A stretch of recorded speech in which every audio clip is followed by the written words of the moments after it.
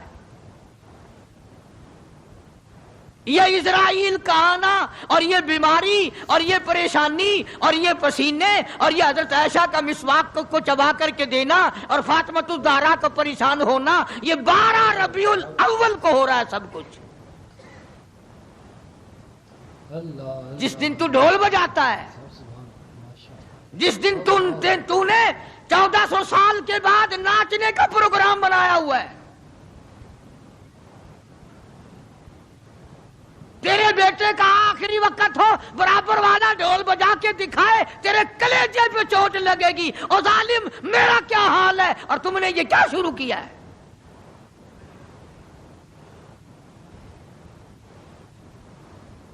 حضور کریم صلی اللہ علیہ وسلم نے فرمایا بیٹی انہیں کچھ نہ کہو، یہ تو وہ ہیں جو بچوں کو یتیم بنا دیں، یہ تو وہ ہیں جو سہاگ اجاڑ کے رکھ دیں، یہ وہ ہیں جو چلتے چلاتے ہنستے کھیلتے گھروں کو کی تباہی پھیر دیں. اسرائیل ہے. تشریف لے آئے، سلام پہنچایا. سیرت کی کتابوں میں ہے اللہ پاک کا سلام پہنچایا. میں حاضر ہو گیا ہوں، اجازت ہو؟ جی حاضر ہو، تشریف لے آؤ. ٹھیک ہے. اللہ میاں نے سلام پہنچایا. حضور کریم صلی اللہ علیہ وسلم نے صبح سلام قبول فرمایا. سیرت کی ایک کتاب میں ہے کہ حضرت جبریل بھی ساتھ ساتھ تشریف لے آئے. کالی کملی والے اللہ پاک آپ کی مرضی کے مطابق پوچھنا چاہتے ہیں کہ جنت کے کون سے درجے میں مدار بنایا جائے. فرمایا جبریل تم میرا مزار جنت میں بنا دو گے، میرا بلال کہاں جائے گا، میرا سہیل کہاں جائے گا، میرا سلمان فارسی کہاں جائے گا؟ اور جن کے چمڑے ادھیڑ دیے گئے، جن کی آنکھیں نکال دی گئی، جن کو انگاروں پہ ساڑا جلایا گیا، جن کی پسلیاں توڑ دی گئی، وہ کہاں جائیں گے؟ یہاں بناؤ مدینے میں.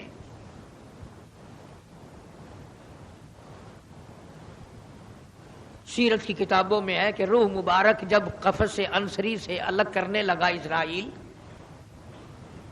آپ نے فرمایا اسرائیل مجھے تکلیف ہو رہی ہے.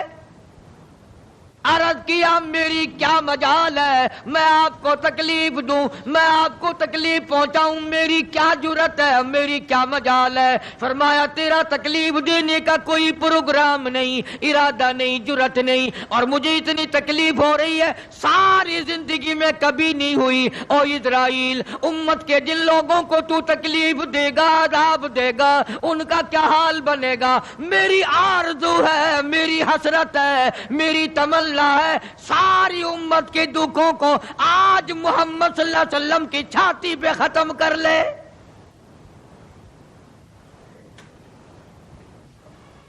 جو تکلیف تو نے ساری امت کو دینی ہے وہ آج میرے اوپر ختم کر لے. ان کی وفا دیکھ اور اپنی جفا دیکھ، وہ کس وقت میں تجھے یاد کر رہے ہیں جبکہ روح مبارک جسم سے الگ ہو رہی ہے. ظالم آپ اور میں حضور صلی اللہ علیہ وسلم کو کوٹھی میں یاد نہیں کرتے، بنگلے میں یاد نہیں کرتے، ایئر کنڈیشن میں یاد نہیں کرتے، پنکھوں کے نیچے یاد نہیں کرتے، ٹھنڈی ہوا میں یاد نہیں کرتے، رات کو یاد نہیں کرتے، دن کو یاد نہیں کرتے. اور آقا امت کو کس وقت یاد فرما رہے ہیں صلی اللہ علیہ وسلم. ان کی وفا دیکھ اپنی جفا دیکھ. تو سرکار کو شادی میں یاد نہیں کرتا کہ میرے نبی کا شادی کے موقع پہ کیا حکم ہے. کاروبار کرتے حضور کو یاد نہیں کرتا. کون سا وقت ہوگا ہمارے سنبھلنے کا؟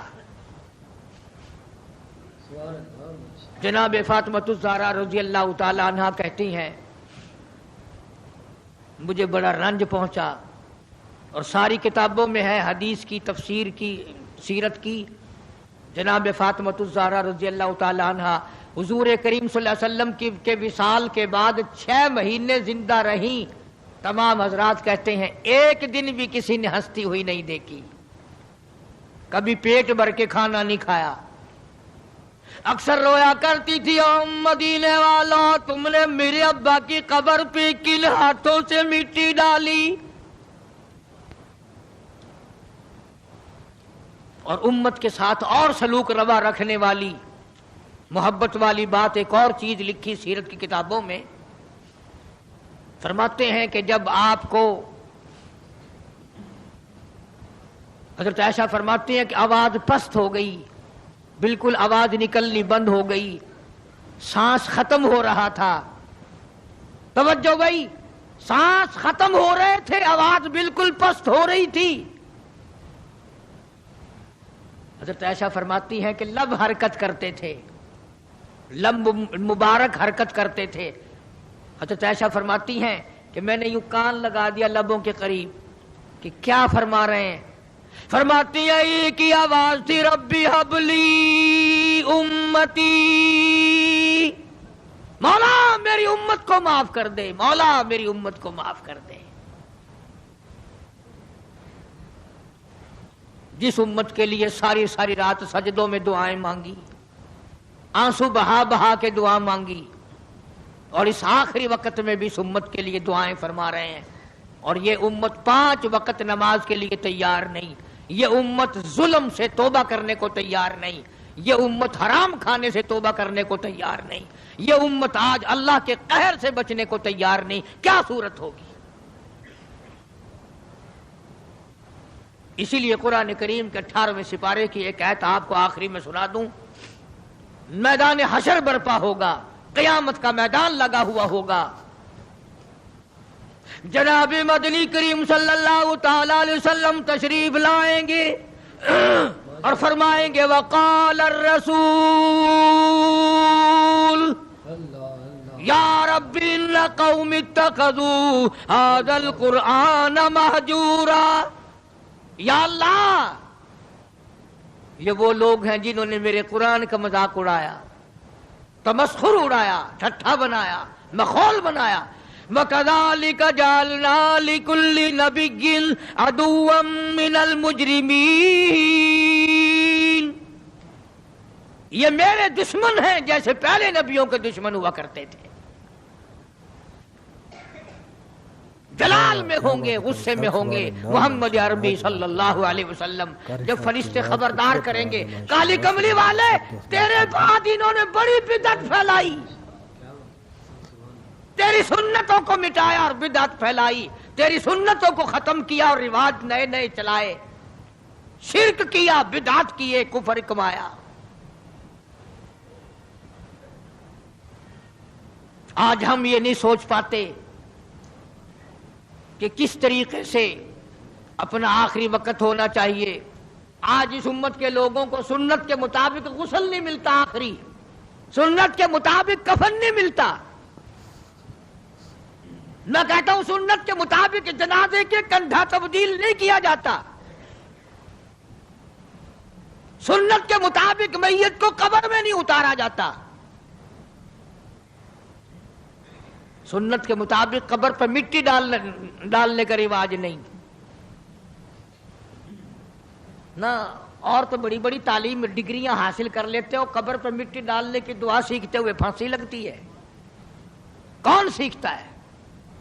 یہ چاروں طرف جتنے بوڑھے بیٹھے ہیں سفید داڑیوں والے، پوچھ کے دیکھو، سوائے 100 میں سے 2 کی 98 کو نہیں آتی. قبر میں میت اتارنے کی دعا نہیں آتی، قبلہ کی طرف منہ موڑنے کی دعا نہیں آتی. اور انشاءاللہ آج کل تو ضرورت بھی نہیں، کیوں؟ جنت ہمارے باپ دادا کی چھلانگ لگائیں گے اور پہنچ جائیں گے۔ اس لیے میں یہ بات عرض کر رہا ہوں دکھ کے ساتھ کہ آپ دین کو سیکھتے نہیں، آپ دین کے قریب نہیں آتے۔ آپ محمد عربی صلی اللہ علیہ وسلم کے اگر عاشق ہیں، محبت کرنے والے ہیں، پروانے ہیں، دیوانے ہیں، آؤ پھر یار کی ہر ادا پر جان دو، پھر اس کو سیکھو، پھر اس پہ عمل کرو، تاکہ ساری زندگی سنتوں پہ عمل کرتے کرتے گزر جائے۔ اس لیے قرآن کریم کی جو میں نے آیت تلاوت کی تھی اذا جاء نصر اللہ کی، اس کا یہی مفہوم ہے فسبح بحمد ربک، میرے نبی آ جا پھر آپ تسبیح پڑھیں میرے نام کی، واستغفرہ انہ کان توابا۔ اس لیے ہمیں بھی ہر وقت یہ کوشش کرنی چاہیے کہ قرآن کریم کی تلاوت کی عادت بنا لیں، درود شریف کی عادت بنا لیں، لا الہ الا اللہ لا الہ الا اللہ محمد الرسول اللہ، اس کی عادت بنا لیں، سبحان اللہ والحمد للہ ولا الہ الا اللہ واللہ اکبر ولا حول ولا قوت الا باللہ العلی العظیم، اس کی عادت بنا لیں۔ آؤ اس کا فائدہ بتاؤں، حدیث پاک میں آتا ہے جب زبان پہ ذکر ہوتا ہے، اللہ کا نام ہوتا ہے اور آدمی قدم رکھتا ہے، زمین کہتی ہے او پیارے تیرے یہ قدم مجھے کب تک نصیب، کتنے دنوں کے بعد ملے، زبان تیری ہو اور ذکر میرے اللہ کا ہو، قدم تیرا ہو اور جسم میرا ہو۔ حدیث میں ہے، ارشاد فرمایا مدنی کریم صلی اللہ علیہ وسلم نے کہ تم دنیاوی حسن و جمال، زیب و زینت، ان تمام چیزوں کے پیچھے پھرتے ہو۔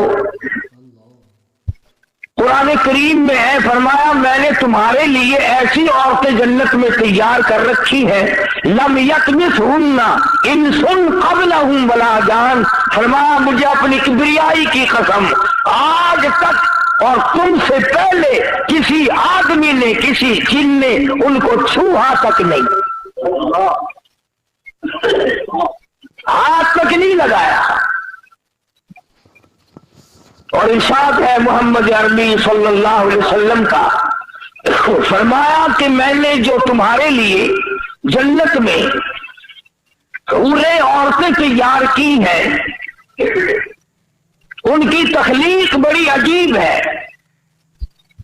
یوں فرمایا اگر ایک حور دنیا میں تھوک دے ساری کائنات بے ہوش ہو جائے، اگر جنت کی حور مسکرا دے سورج کی روشنی باندھ پڑ جائے، چاند کی روشنی گھٹ جائے۔ ارشاد ہے حضور کریم صلی اللہ علیہ وسلم کا کہ ان کے جوتے کی قسمہ جو ہے وہ بھی تسبیح بیان کرتا ہے۔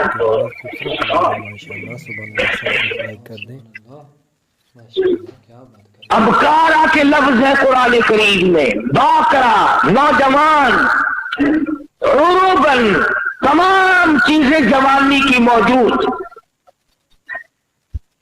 اور پھر کی بات ہے کہ نہ ان کے کپڑے کا فکر، نہ وہ بیمار پڑے، نہ ڈاکٹر کو لانا، فیس بھرنی، نہ دوا لانی، نہ کھانے کا فکر، نہ ناشتے کا فکر، نہ کپڑے کا فکر، نہ تیل کنگھی سرما سیاہی، کچھ بھی فکر نہیں۔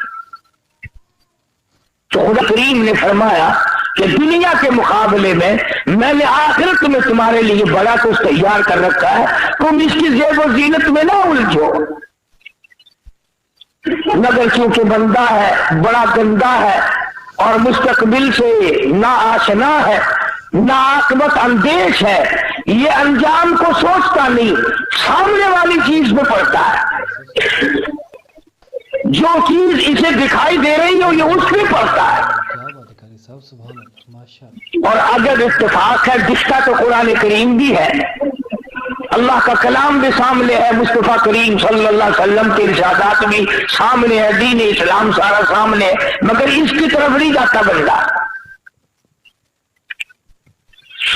اس لیے قرآن کریم نے للکار کر آواز دی، وما هذه الحیات الدنیا الا لہو ولعب،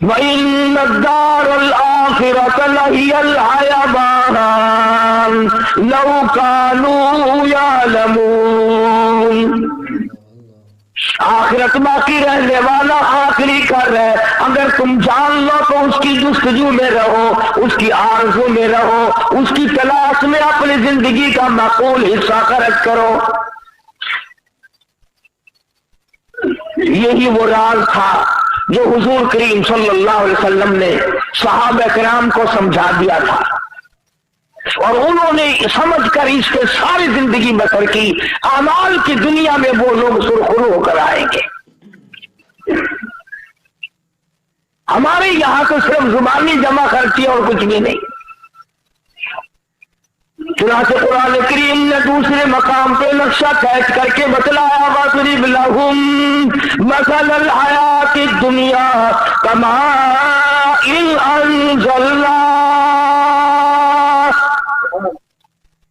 مِنَ السَّمَاءِ فَاخْتَلَطَ بِهِ نَبَاتُ الْأَرْضِ فَأَصْبَحَ هَشِيمًا تَذْرُوهُ الرِّيَاحُ۔ قرآن کریم نے ایک مثال دی دنیا کی کہ لہلہاتی کھیتی ہو، سبزہ کھیتی ہو، مگر اسے کاٹ کے پھینک دو، وہ ہوا میں دھوپ میں سوکھ جائے گی، ہوا کا جھونکا آئے گا اس کو اڑا کے لے جائے گا۔ یعنی دنیا کی عارضی پر اتنا عارضی ہے کہ اب اس کو کوئی ثبات دینے والا ہے ہی نہیں۔ اللہ اللہ کرنے والے لوگ، بزرگان دین رحمہم اللہ علیہ مجمعین، جنہوں نے اپنی ساری زندگی اللہ اللہ میں گزار دی، انہوں نے ان تمام چیزوں کو سمجھا ہے۔ چنانچہ وہ مکان، وہ دکان، وہ لمبے چوڑی بلڈنگوں کے پیچھے کبھی نہیں پڑتے، بلکہ ان کا تو کہنا یہ ہے، اللہ والے کہتے ہیں کہ ہر دن کو اپنے لیے آخری دن سمجھو۔ جب دن نکلے تو یہ خیال کرو کہ میرا یہ آخری دن ہے، کل کس کو آئے گی، اور فرمایا ہر رات کو آخری رات سمجھو۔ اور اگر دل اس پر جمتا نہیں، یقین نہیں کرتا، کیا بات ہے قاری صاحب، سبحان اللہ۔ تو جو اماں فوت ہو گئی اسے یاد کر وہ کہاں گئی، خوبصورت آواز ہے ماشاءاللہ۔ جو ابا رخصت ہو گیا اسے یاد کر وہ کہاں گیا۔ گھر والی دنیا سے رخصت ہو گئی اسے یاد کر، ساری زندگی کی رفیق حیات کس طرح پلہ جھاڑ کے چلی گئی۔ اگر وہ سب جا سکتے ہیں تو میرا تیرا یہ ٹھکانہ کیسے بن جائے گا۔ صبح نہیں شام، شام نہیں صبح، آج نہیں تو کل، یہ کام تو بھائی جان بننا ہی بننا ہے۔ قرآن کریم نے اسی لیے بار بار فرمایا آپس میں دوڑ لگی ہے مکانوں کی، آپس میں دوڑ لگی ہے دولت اکٹھا کرنے کی، دوڑ لگی ہوئی ہے مکان بڑے سے بڑے بنانے کی، بڑی سے بڑے گھر میں شادی کرنے کی، اور یہ دوڑ آج تک نہیں لوگوں نے لگائی کہ میں کروڑوں سال قبر کی زندگی جو بسر کروں گا اس کا میرے پاس کیا انتظام ہے۔ تانبے والی زمین ہو، سورج آسمان سے نکل کر سر پہ آ کے کھڑا ہو جائے، اس وقت کے بچاؤ کی کیا صورت ہے۔ ایک بات یاد دلاؤں جو قرآن کریم آپ کو یاد دلانا چاہتا ہے، یہ جو دل میں ہے نا، اور جی ہم تو حضور کریم صلی اللہ علیہ وسلم کے امتی ہیں، سبحان اللہ سبحان اللہ، اتنے بڑے نبی کے امتیوں کو جہنم میں کون جانے دے گا بھائی۔ میں تجھے بتلاؤں، غلام ہے مدنی کریم صلی اللہ تعالی علیہ وسلم کا، سامان بھی حضور کا، غلام بھی حضور کا، چاچی بھی حضور کی،